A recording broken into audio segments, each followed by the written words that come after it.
If accused is to get final verdict after 6 to 7 years in jail as under trial, it means right to speedy trial is violated. Supreme Court. Howsoever serious a crime may be, the accused has a fundamental right of speedy trial as enshrined in Article 21 of the Constitution, expressed the Supreme Court while granting bail to an accused charged under the UAPA who has been under custody for over 5 years. A bench of Justices J.B. Pardiwala and R. Mahadevan granted bail to the accused who was arrested by the Chhattisgarh police on the allegations of carrying articles ordinarily used relating to the Naxalite activities. The accused has been under custody since 2020, and the prosecution intends to examine 100 witnesses, of which 42 were examined. Questioning the need to examine 100 witnesses, of which the majority of the 42 witnesses have deposed similar testimonies, the court noted that no purpose would be served if 100 witnesses were examined to establish one particular fact. Relying on the case of Malak Khan vs. Emperor, AIR 1946 Privy Council 16, the court said that where the number of witnesses is large, it is not, in our opinion, necessary that everyone should be produced. Delayed trials hampers overall life of accused. The court noted that an accused spending significant time in jail as an under trial violates their right to a speedy trial under Article 21 of the Constitution. Moreover, long trials cause significant stress, financial loss, and social stigma. Without compensation, acquitted individuals have to rebuild their lives after losing jobs, relationships, and legal expenses, the court said. If an accused is to get a final verdict after incarceration of 6 to 7 years in jail as an under trial prisoner, then, definitely, it could be said that his right to have a speedy trial under Article 21 of the Constitution has been infringed. The stress of long trials on accused persons, who remain innocent until proven guilty, can also be significant. Accused persons are not financially compensated for what might be a lengthy period of pre-trial incarceration.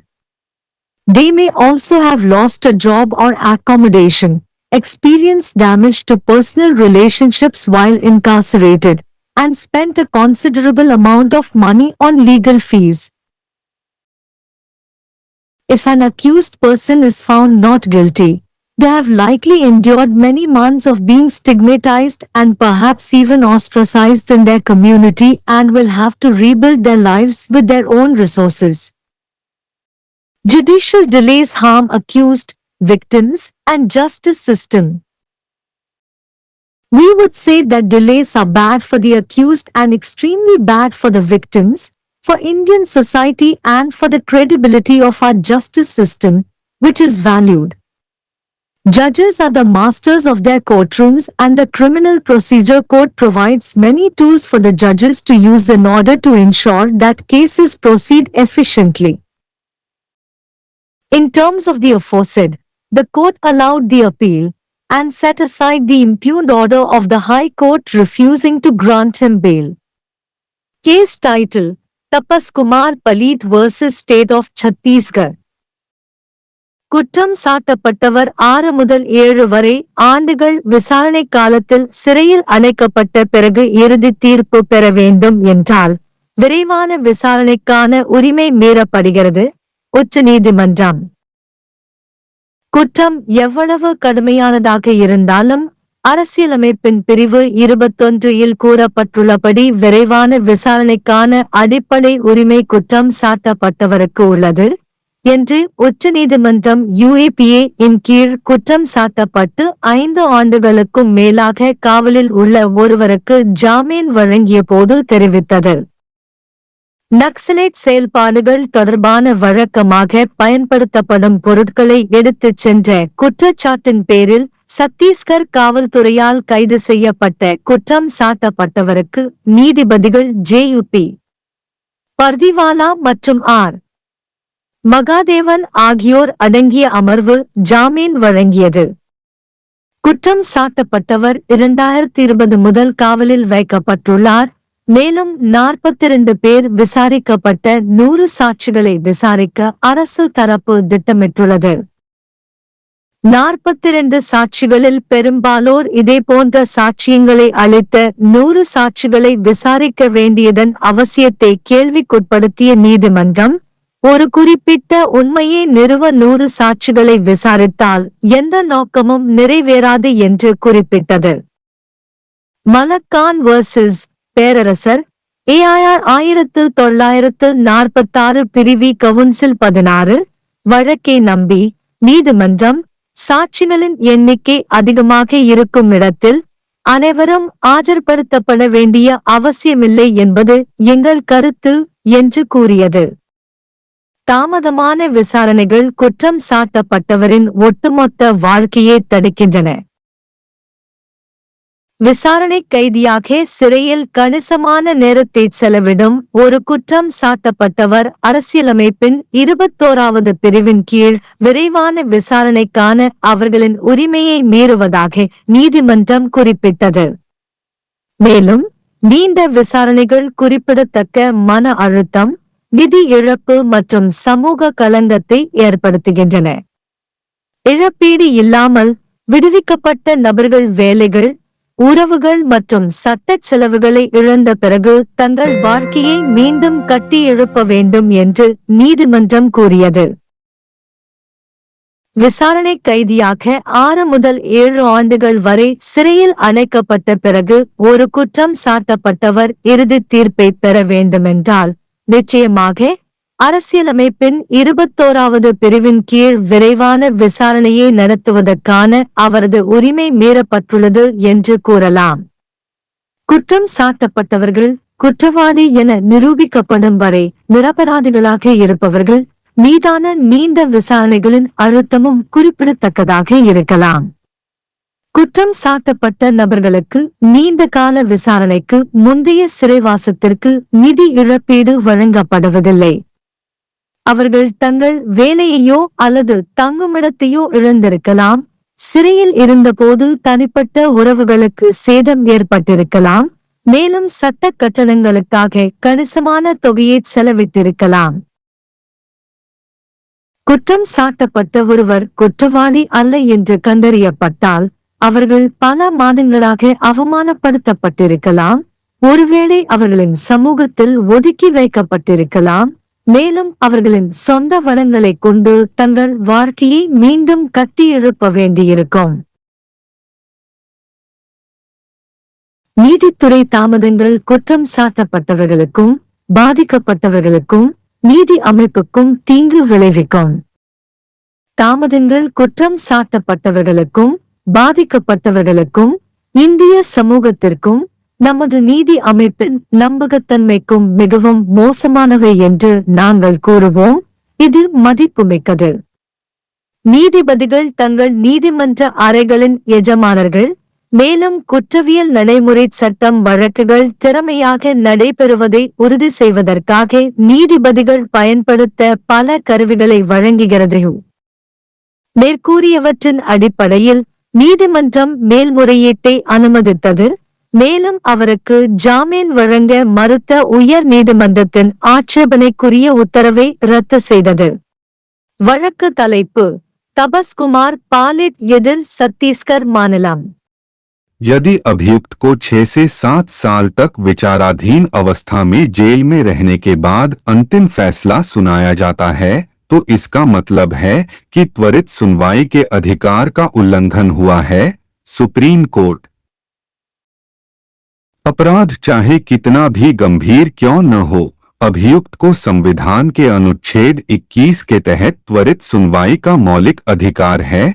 Supreme court ने UAPA के तहत आरोपित एक अभियुक्त को जमानत देते हुए कहा, जो 5 साल से अधिक समय से हिरासत में है। जस्टिस जेबी पारदीवाला और आर महादेवन की पीठ ने छत्तीसगढ़ पुलिस द्वारा नक्सली गतिविधियों से संबंधित सामान्य रूप से इस्तेमाल की जाने वाली वस्तुएं ले जाने के आरोप में गिरफ्तार किए गए अभियुक्त को जमानत दे दी। अभियुक्त 2020 से हिरासत में है और अभियोजन पक्ष 100 गवाहों से पूछताछ करना चाहता है, जिनमें से 42 से पूछताछ की गई। 100 गवाहों की जांच करने की आवश्यकता पर सवाल उठाते हुए, जिनमें से 42 गवाहों में से अधिकांश ने एक जैसी गवाही दी है, न्यायालय ने कहा कि यदि एक विशेष तथ्य को स्थापित करने के लिए 100 गवाहों की जांच की जाती है तो कोई उद्देश्य पूरा नहीं होगा। मलक खान बनाम सम्राट AIR 1946 प्रिवी काउंसिल 16 के मामले पर भरोसा करते हुए न्यायालय ने कहा कि जहां गवाहों की संख्या अधिक है, वहां हमारी राय में यह आवश्यक नहीं है कि सभी को पेश किया जाए। देरी से होने वाली सुनवाई अभियुक्त के समग्र जीवन को बाधित करती है। न्यायालय ने कहा कि विचाराधीन कैदी के रूप में जेल में काफी समय बिताने वाला अभियुक्त संविधान के अनुच्छेद 21 के तहत त्वरित सुनवाई के अपने अधिकार का उल्लंघन करता है। इसके अलावा लंबी सुनवाई से काफी तनाव, वित्तीय नुकसान और सामाजिक कलंक होता है। न्यायालय ने कहा कि मुआवजे के बिना बरी किए गए व्यक्तियों को नौकरी, रिश्ते और कानूनी खर्च खोने के बाद अपना जीवन फिर से बनाना पड़ता है।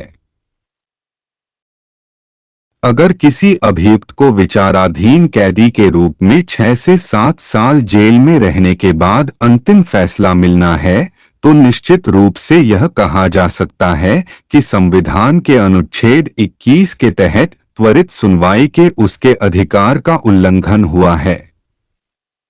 अभियुक्त व्यक्तियों पर लंबे समय तक चलने वाले मुकदमों का तनाव, जो दोषी साबित होने तक निर्दोष रहते हैं, भी महत्वपूर्ण हो सकता है। अभियुक्त व्यक्तियों को पूर्व प्रेक्षण कारावास की लंबी अवधि के लिए आर्थिक रूप से मुआवजा नहीं दिया जाता है। उन्होंने नौकरी या आवास भी खो दिया हो सकता है। कारावास के दौरान व्यक्तिगत संबंधों को नुकसान पहुंचा हो सकता है और कानूनी फीस पर काफी पैसा खर्च किया हो सकता है। यदि कोई अभियुक्त व्यक्ति दोषी नहीं पाया जाता है,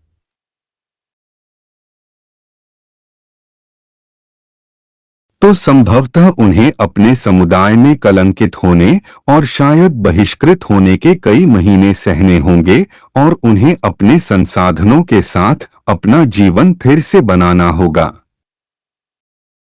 न्यायिक देरी से अभियुक्त, पीड़ित और न्याय प्रणाली को नुकसान पहुंचता है। हम कहेंगे कि देरी अभियुक्तों के लिए बुरी है और पीड़ितों के लिए, भारतीय समाज के लिए और हमारी न्याय प्रणाली की विश्वसनीयता के लिए बहुत बुरी है, जिसका महत्व है। न्यायाधीश अपने न्यायालयों के स्वामी होते हैं और दंड प्रक्रिया संहिता न्यायाधीशों को कई उपकरण प्रदान करती है, जिनका उपयोग वे यह सुनिश्चित करने के लिए कर सकते हैं कि मामले कुशलतापूर्वक आगे बढ़े। उपर्युक्त के संदर्भ में न्यायालय ने अपील को स्वीकार कर लिया और उसे जमानत देने से इनकार करने वाले उच्च न्यायालय के विवादित आदेश को रद्द कर दिया। केस का शीर्षक तपस कुमार पालित बनाम छत्तीसगढ़ राज्य।